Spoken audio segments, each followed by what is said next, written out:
역전이라고 하는 말은 참 좋은 말입니다. 그냥 당연하게 이길 줄 알았는데 이기는 것은 감동이 없는데, 누가 봐도 진 게임에서 갑자기 반전의 역사가 일어나서 승리를 이룬다면 더 짜릿한 건 아니겠습니까? 그게 역전이죠. 뭐 운동 경기를 보다 보면 그런 일들이 아주 많이 있지 않습니까?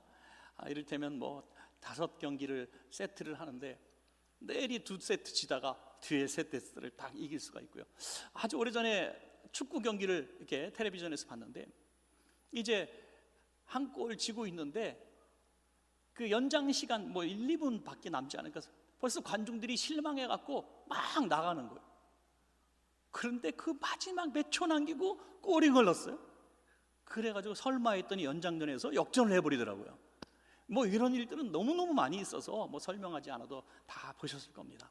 이게 역전이거든요. 그런데 세상 일도 그런 역전의 은혜가 있지 않으면 정말 살맛이 없을 것 같아요. 왜? 우리의 몸이 아팠는데 누가 봐도 당신은 이 병이 깊어질 겁니다. 나을 수 없습니다. 아니, 당신은 회복될 수 없습니다. 모든 병원에 가도 그런 소리를 들었는데, 하나님의 은혜 안에서 기적을 경험해서 몸이 회복되는 기적을 경험했다면 이것도 몸에 역전이 일어난 것이죠. 당신은 이 장사는 망할 겁니다. 안 될 겁니다. 당신 회사는 끝났습니다 하는 소리를 들었는데, 하나님의 은혜로 그 회사가 이전보다 놀라운 더 성장을 이뤘다면 이것도 놀라운 역전이 될 것이고요. 또 가정이 막 분열이 있고 아픔이 있었는데, 또 교회가 어려움을 당해서 막 시끄러운 상황이 있었는데, 오히려 하나님께서 큰 은혜 베풀어 주셔서 이전보다 더 부흥하고 더 화목하는 교회와 가정이 된다면 이것도 역전의 은혜입니다. 여러분, 얼마나 놀랍습니까? 그런데 이런 삶의 역전보다 더 중요한 그 역전을 이끌어낼 수 있는 우리 영의 역전이 먼저 일어나야 합니다. 여러분, 영의 역전, 영혼의 역전이 일어나야 합니다. 네, 여러분, 우리들의 영혼의 상태를 한번 스스로 진단해 보신다면 지금 이 악한 세상에서 악한 마귀와 싸울 수 있는 그런 강한 영적인 그런 무장을 하고 계십니까? 어떤 세력이 나를 공격해도, 어떤 유혹이 나에게 다가와도 내가 단호하게 거절하고 내가 신앙생활을 바르게 할 수 있는 그런 강한 역전의 승리를 할 수 있는 그런 마음이 있는가 이거죠. 그런데 많은 분들이 세상에서 유혹을 당하고 시험을 당하고 고통을 당하다 보니까 영이 너무 쇠약해지는 거예요. 성령님의 역사가 나타나지 않는 거예요. 그래서 신앙생활을 하는데 그냥 와서 힘없게 와서 예배드리고 또 힘겹게 세상으로 나가고 이런 일들을 반복하는 그런 모습이 많이 있습니다. 그렇게 병들어 있는 영혼, 죽어 있는 영혼들이 다시 소생하게 되면 그 건강한 영혼 덕분에 또 하나님의 역사 덕분에 우리 삶의 모든 패배할 것만 같았고 또 패배 속에 살아가던 그 삶의 환경들이 성령이 역사하심으로 다 역전의 역사가 일어난다는 것입니다. 여러분, 그래서 순서가 분명히 있습니다. 내 영혼이 먼저 승리해야 됩니다. 영적으로, 우리들의 영적으로 먼저 영혼이 세상과 마귀와 대적해서 먼저 승리를 쟁취해야 우리 삶에도 반드시 역전의 역사가 일어날 수 있을 줄로 믿습니다. 여러분, 오늘 본문을 통해서 다윗을 통해서 그 역전의 비결을 배우는 것입니다. 우리 삶에 지금 이렇게 누가 봐도 안 될 것 같고 패배 이미 한 것 같고 끝난 것 같은 이런 상황이 있다 할지라도 절대로 낙심하지 마시고, 오늘 다윗이 처했던 그 환경 바라보시면서 그곳에서도 역전의 그런 비결을 가르쳐주는 다윗을 통해서 우리 삶에도 역전을 꼭 경험하시기를 간절히 축복합니다. 그 역전의 비결 첫 번째는 뭐냐면 기도가 역전의 비결입니다. 기도가 뭡니까 여러분? 결국에는 내 힘으로 안 되니까, 내 능력으로 안 되니까 하나님 도와주세요 하는 게 기도입니다. 여러분, 어떤 분 무슨 얘기해요? 기도는 뭐 하나님 앞에 뭐 드리겠습니다, 내가 이렇게 살겠습니다, 점잖게 하는 것도 기도라고 하고, 주세요 주세요 맨날 주세요 주세요 하는데요, 우리가 주님 앞에 주세요 주세요 할 것밖에 더 있습니까? 여러분, 사실 우리가 주님 앞에 드릴 수 있는 것이 과연 뭐가 있을까요? 그래서 하나님 도와주세요, 하나님 도와주세요, 목마른 사슴이 물을 찾듯이 주님을 갈망하고 부르짖는 기도하는 그 자리가 역전이 시작되는 자리가 된다는 거예요. 야복 나루토에서 야곱이 천사와 씨름하듯이 결사적인 기도의 자리로 인도받았다면 그날부터 역전이 시작되는 겁니다, 여러분. 그런데 그런 기도의 자리로 나오지 못했다면 역전이 시작될 수가 없는 것입니다. 여러분, 힘들고 어렵고 남들이 당신은 끝났습니다 하는 상황이 지금 있습니까? 길이 도무지 열리지 않습니까? 그러면 다른 데로 돌고 돌지 마시고 기도의 자리로 나오시기 바랍니다. 이 주일이 아니더라도 우리 기도실 있지 않습니까? 개인 기도실도 있고 같이 하는 기도실도 있고 옥상에 중보 기도실도 있고 우린 기도실이 3군데나 있습니다, 여러분. 부르짖어 기도하는 거예요. 그러면 진짜 그때부터 역전이 시작되는 거예요, 여러분. 오늘 본문 보니까 다윗은 도저히 역전할 수 없는 패배의 자리를 지금 갖고 있었습니다.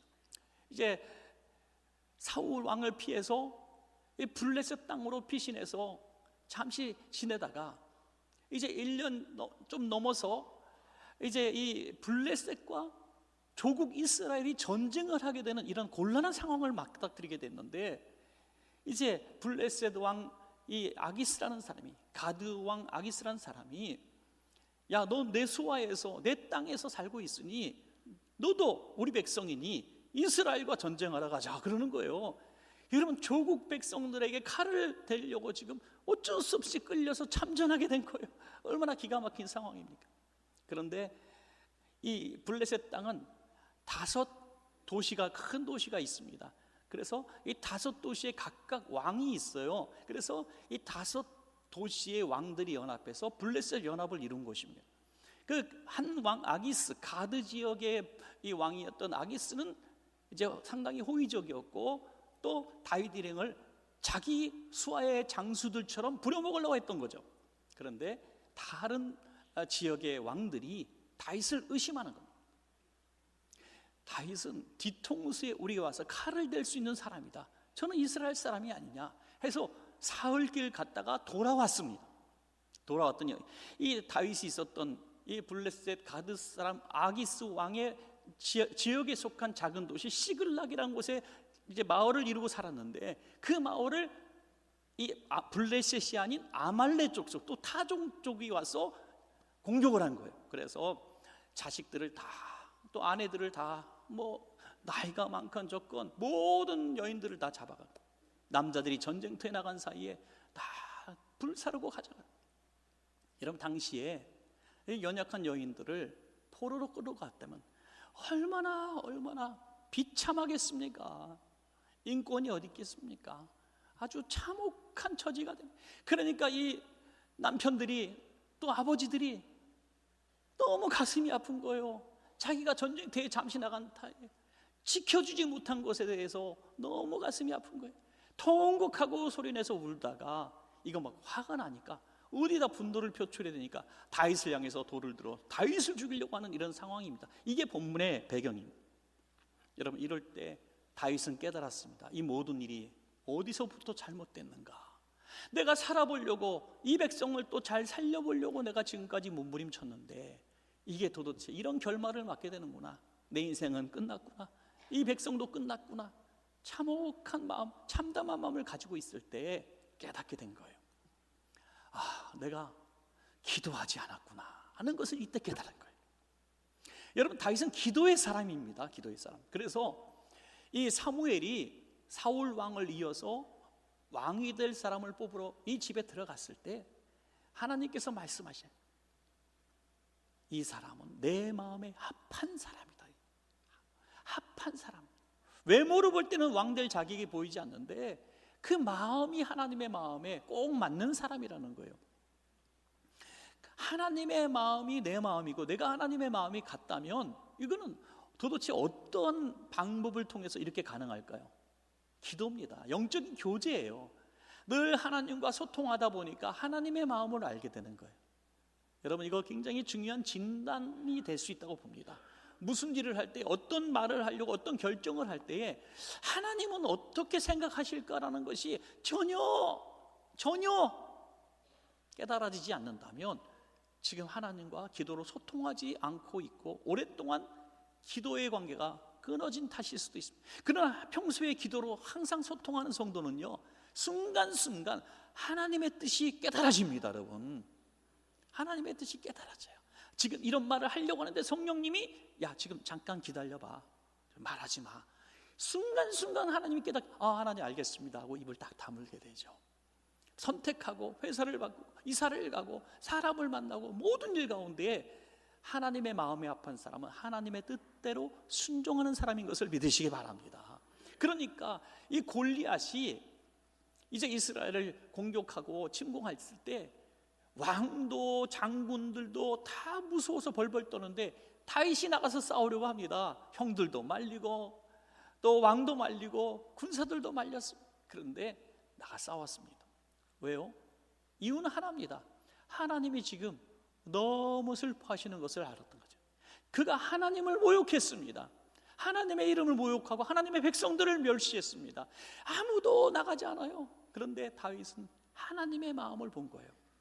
여러분, 초등학교 때 가끔 보면요, 평소에 얌전했던 아이가 도무지 싸움이라고는 할 수도 모르는 아이가 갑자기 막 애들을 막 때리고 싸우는 걸 있어요. 너 왜 그러냐 그러면 대부분 엄마 욕했다고 그러는 거. 엄마 욕했다고, 아빠 욕했다고. 부모를 건드리면 이거는 죽는 겁니다. 이거, 그죠?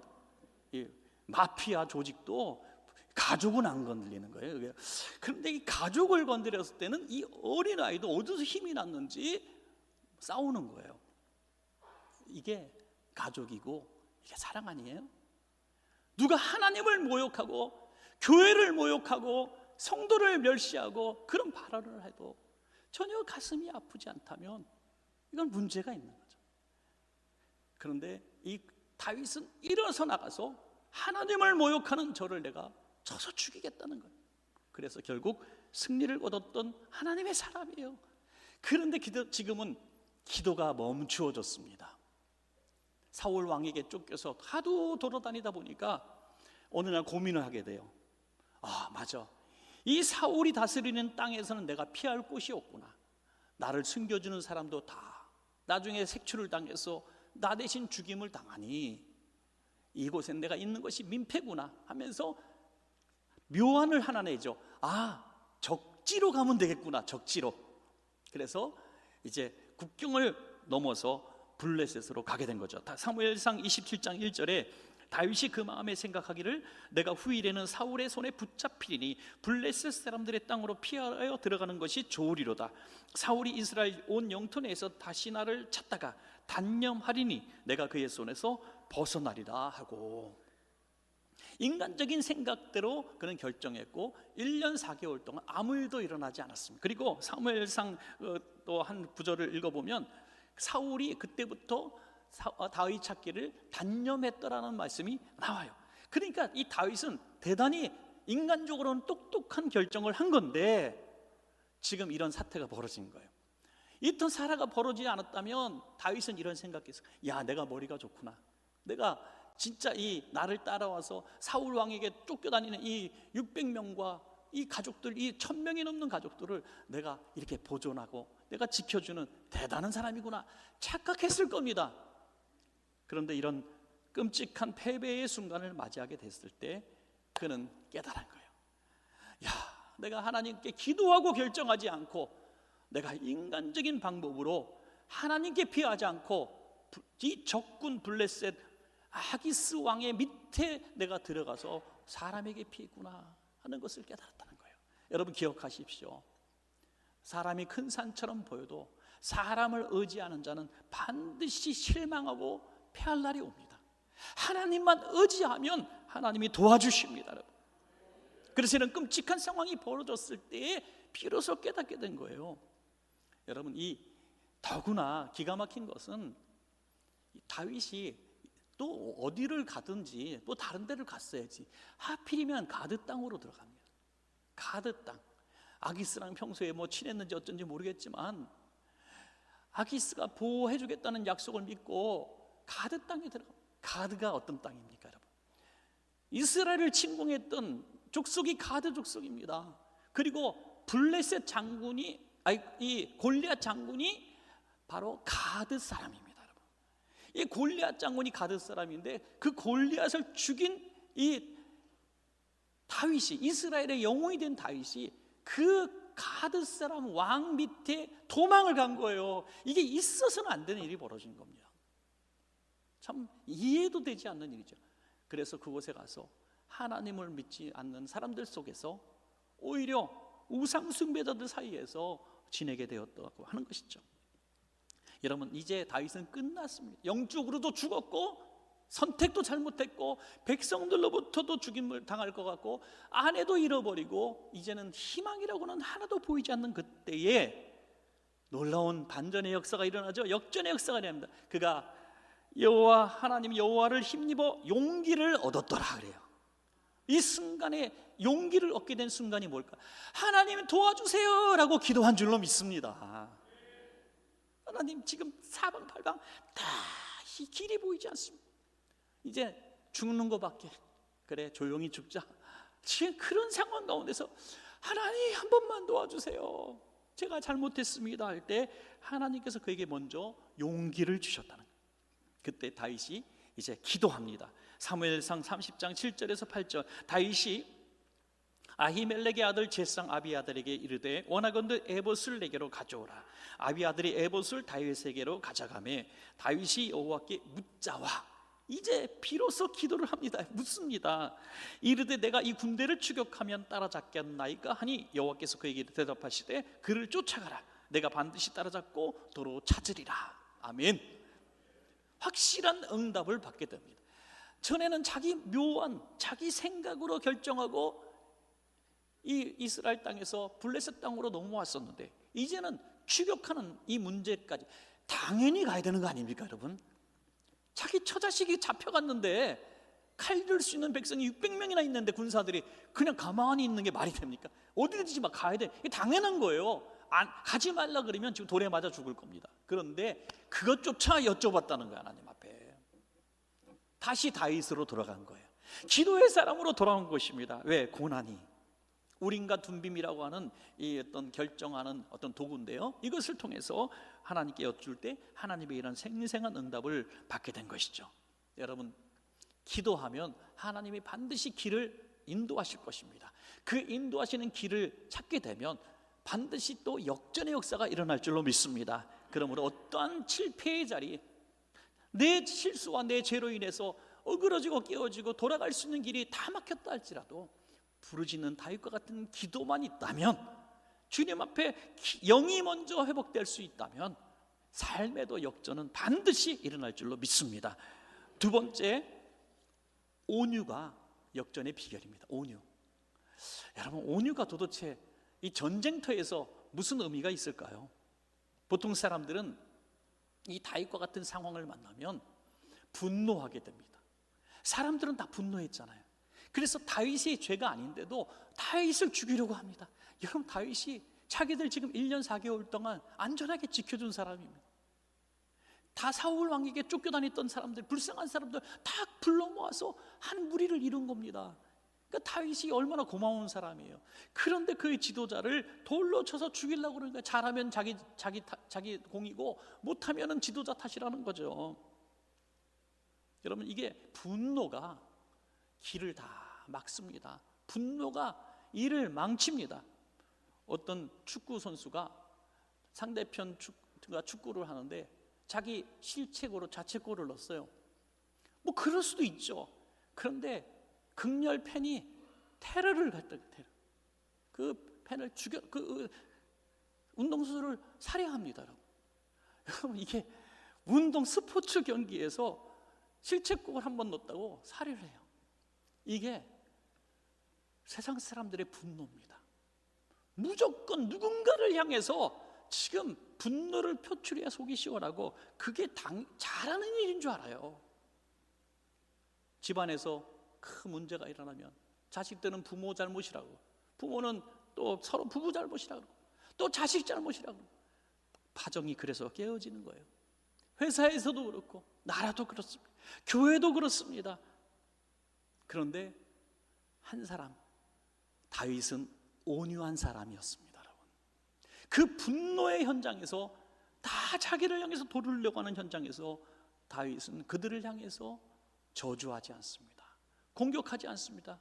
야, 이 은혜도 모르는 것들아, 내가 무슨 죄를 졌냐? 니들 살리려고 지금 했던 일 아니냐? 내 아내들도 잡혀갔어 이놈들아 하면서 분노하고 싸울 만한데 온유한 마음으로 그들을 대하게 되죠. 여러분, 이것이 역전의 실마리가 된 겁니다. 여러분, 어떤 공동체, 가정 공동체든지 직장이든지 또 교회 어떤 공동체든지 어떤 큰 어려움이 있을 때 많은 사람들은 반드시 그럴 겁니다. 이건 누굴 거야? 누구 잘못이야? 누구 죄야? 그러면서 대부분 공격하는 사람은 다 지도자예요. 교회는 목사를 공격하고 장로님들을 공격하는 거예요. 또 교육자들을 공격합니다. 회사는 이 경영자들을 공격할 거예요. 가정은 부모를 공격하고 남편을 공격할 거예요. 대부분. 그럴 때 그 가정의 기업의 교회에 온유한 리더십을 가진 사람이 나타나면 해결되는 겁니다. 여러분, 온유한 사람. 다윗의 온유는 정말 놀랍습니다. 자기를 따르는 백성들에게도 온유를 베풀고요, 심지어 적에게도 온유를 베풉니다. 이 온유함이 역전의 역사를 이뤄낸 것이죠. 여러분, 잘잘못 따지고 똑같이 분노를 표출하고 싸워서 해결된 곳을 봤습니까? 해결된 곳 아무도 없습니다. 아무도 없습니다. 저희 아버님 목사님이 목회 제가 할 때, 처음 할 때 꼭 그런 말씀 하셨어요. 성도들이 쓸데없는 말하고 없는 말 지어내고 막 이렇게 뒤에서 공격할 때 대적하지 말라고, 그냥 싸우지 말라고. 저는 그 말씀을 찰떡같이 믿고 21년 동안 한 번도 대적하지 않았습니다. 여러분, 제게 불려와가지고 집사님 그렇게 살면 안 돼, 왜 그렇게 없는 소리 지어냈어, 왜 나한테 그런 거짓말을 퍼뜨렸어 하고 혼나신 분 있으면 손 들어보시기 바랍니다. 단 한 번도 없을 거예요. 그런데 제가 없는 소리 참 많이 들었잖아요. 예. 이제 21년 담임을 하다 보니까 왜 없겠어요. 별의별 소리 다. 어디 갔더니 뭐 목사가 뭐 이렇게 하더라. 제가 뚜껑 없는 스포츠카를 사서 타고 다닌다는 소리까지 들었어요. 그 별의별 소리를 다 들었지만 그 따지기 위해서 그 말하는 사람들 다 우리 교인들 불러놓고 따지지 않았어요. 여러분, 가만히 기다리니까 이제 21년 좀 지나니까 말밥 마켓, 그래도 당근 마켓으로 알아듣더라고요. 이제는 알아듣더라고요. 그리고 목사님 안 그럴 거야, 이렇게 이제 인정하는 사람들이 나타나니까 목회가 그렇게 편해질 수가 없습니다. 여러분, 마찬가지인 것 같아요. 다윗은 더 훌륭한 온유한 사람이에요. 저는 혈기도 냈지만 다윗은 혈기를 내지 않아요. 그리고 이 군사를 이끌고 공격하는데 600명 군사 중에서 사흘길을 참전하고 돌아왔다가 바로 즉시로 공격했으니까 얼마나 지쳤겠어요. 그래서 200명이 쓰러집니다. 그 쓰러진 군사들을 놓고 칼을 빼들고 이놈들아, 네 자식들을 구하러 가야지 하고 한 명을 처단하면 다 일어날 겁니다. 그런데 그들을 불쌍히 여깁니다. 야, 너희들 여기서 쉬어라.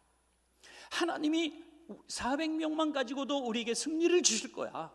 너희는 여기 쉬어라 하고 나가서 정말 400명이 가서 대승을 거둡니다. 그리고 전리품들을 가져왔을 때 400명 참전했던 사람들이 말합니다. 다윗이여, 저 사람들은 그냥 여기서 쉬었지 않습니까?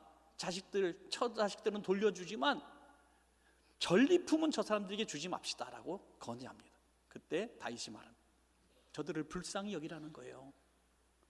저들이 가기 싫어서 안 간 게 아니라는 거예요. 이 승리도 하나님이 주신 거지 우리가 잘해서 받은 게 아니니까 똑같이 나눠라. 똑같이 나눠라. 전쟁에 참여하지 않았던 그 연약한 200명에게도 똑같이 전리품을 나눠줍니다. 이 온유한 리더십, 이 온유한 리더십이 장차 큰 왕국을 다스리는 큰 인물의 모습을 보여주고 있는 것이죠. 또한 다윗의 리더십이 결정적으로 나타난 사건은 이제 이 600명을 끌고 갔다가 한 소년을 만나게 됩니다. 이 한시가 바쁜 이 시간에 이 어린 소년을 만났는데 병들어 죽어가고 있는 거예요. 그래서 다윗이 직접 그 아이를 살려줍니다. 먹을 걸 주고 위로하고 쉬게 만들어. 그 아이가 누군지도 몰라요. 그런데 깨어나서 보니까 이게 웬일입니까? 바로 시글락을 공격했던, 자기의 마을 시글락을 공격했던 아말렉 군대의 몸종 중에 하나였어요. 종이에요. 군사는 아닙니다. 이 어린 종이 병드니까 버리고 그냥 간 거예요. 그 아이를 살렸어요. 그래서 이 아이를 살린 덕분에 이 아이를 통해서 어디로 갔는지, 주둔지가 어디 있는지를 알게 되고 기습 공격하여 승리를 얻게 된 거예요. 여러분, 온유한 이 리더십으로 이 어린아이, 지나쳐서 버릴 수 있었던 어린 한 불쌍한 영혼을, 그것도 적군의 수하에 있었던 종을 불쌍히 여기고 먹이고 살려놓으니까 대승을 걷게 하는 정보를 얻게 되는 것이죠. 사무엘상 30장 15절에 다윗이 그에게 이르되 내가 나를 그 군대로 인도하겠느냐 하니 그가 이르되 당신이 나를 죽이지도 아니하고 내 주인의 수중에 넘기지도 아니하겠다고 하나님의 이름으로 내게 맹세하소서. 그리하면 내가 당신을 그 군대로 인도하리이다 하니라. 아멘. 여러분, 얼마나 놀랐습니까? 훈계나 징계나 매로 변화된 사람이 있습니까? 온유한 사람이 사람을 변화시킵니다. 여러분, 가정에서도 온유한 사람 되시기 바랍니다. 교회에서도 세상에서도 하나님을, 성품을 닮아 온유한 사람이 되시기 바랍니다. 그러면 다 끝난 것 같았던 그 공동체도 우리 성도 여러분들의 온유함으로 인해서 다시 역전의 기회를 보게 될 줄로 믿습니다. 마지막 세 번째는 감사가 역전의 비결입니다. 감사. 여러분, 감사는 너무 놀라운 겁니다. 감사는 예방주사기도 해요. 감사할 일이 생겼잖아요. 하나님 감사합니다 하면은요, 감사라는 것이 뭡니까? 어떤 어려운 상황 가운데서 하나님이 주신 선물에 대한 감사거든요. 그러니까 어려운 상황을 예방할 수 있게 하시는 것이 감사입니다. 하나님 감사합니다 그러면 이제 그런 고통 속에 다시 빠지지 않도록 지켜주신다. 이 친구가 나의 공로를 아는구나, 내가 도와준 것을 인정하는구나 하면서 하나님이 기뻐하신다는 것이죠. 감사가 바로 모든 앞으로에 일어날 그런 고난의 예방주사가 되면서, 또 하나는 뭐냐면 감사는 이 역전의 마지막 끝을 장식하는 그 매듭이라고 저는 생각합니다. 여러분, 정말 힘들고 어려울 때 주님 앞에 막 기도하잖아요. 부르짖고 기도하잖아요. 아주 오랫동안 기도하잖아요. 그래서 하나님이 은혜를 베푸셔서 그 문제를 해결해 주셨어요. 그러면 아주 칼같이 약속을 딱 지킵니다. 그날부터 기도 절대 안 합니다. 여러분, 딱 끝나. 하나님 고맙습니다 하고 끝나. 빠이빠이 하요. 그리고 언제 다시 돌아오냐? 또 어려움이 오면 또 돌아옵니다.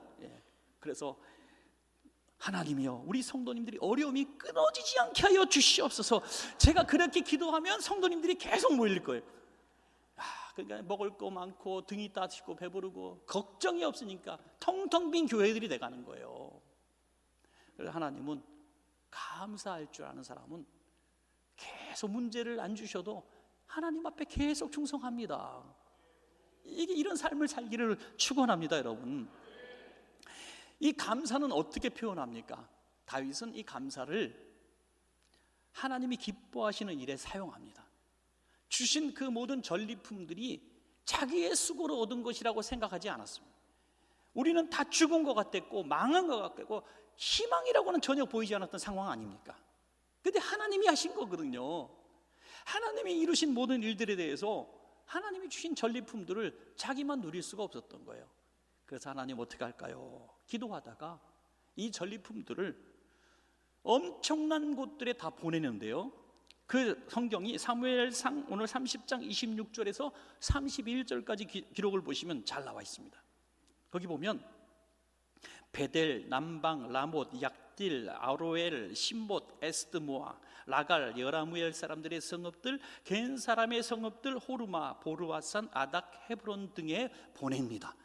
여러분, 많이도 받았죠. 큰 전리품들이 있었긴 했겠지만 이 많은 곳에 나눠 보낸다면 자기들이 남는 게 뭐가 있었겠어요? 이 많은 곳에 다 보냈습니다. 여러분, 놀라운 것은 이 땅이 블레셋 사람들의 땅이 아니라는 거예요. 자기는 지금 이 블레셋 땅에 숨어서 그들의 도움으로 안전하게 1년 4개월 동안 사울의 공격을 받지 않았으니까 그들에게 감사해야 되는데 깨달았습니다. 나를 지켜준 것은 이 땅이 아니라 하나님이신 것을 깨달은 거예요. 그래서 하나님의 백성들에게 이 물질을 보낸 겁니다. 자기 동족 이스라엘 백성, 유다 백성들에게 보내고 인근에 자기에게 호의적이었던 사람들에게 이 선물을 보냅니다. 여러분, 이게 얼마나 큰 사람입니까? 지금 이스라엘은 자기가 바라 디딜 땅이 없어요. 자기를 감춰줄 한 집이 없어서 적군까지 도망왔어요. 그러면 국적을 바꿀 거예요. 웬만한 사람 다시는 이스라엘 땅 쳐다도 보지 않을 거예요. 그런데 그 원수처럼 대했던 그 백성들에게 이 자기가 외국에서 얻은 전리품들을 자기 백성들에게 나눠줍니다. 이 큰 사람, 하나님께 대한 감사를 하나님의 사람들에게 베푸는 것이죠. 국리리 여겨야 될 사람들에게 이 선물을 보냅니다. 여러분, 놀라운 것은 이 사건 이후에 어떤 일이 벌어집니까? 이런 다윗의 이런 선행을 통해서 모든 백성들이 다윗이 어떤 사람인 것을 알게 됩니다. 그리고 그 이후에 사울 이후에 오랜 전쟁을 통해서 사울 왕조를 몰락시키고 그 다음에 다윗 왕조를 이루게 되는데, 그때 모든 백성들이 다윗을 인정하게 되어 통일 왕국의 왕이 되는 것이죠.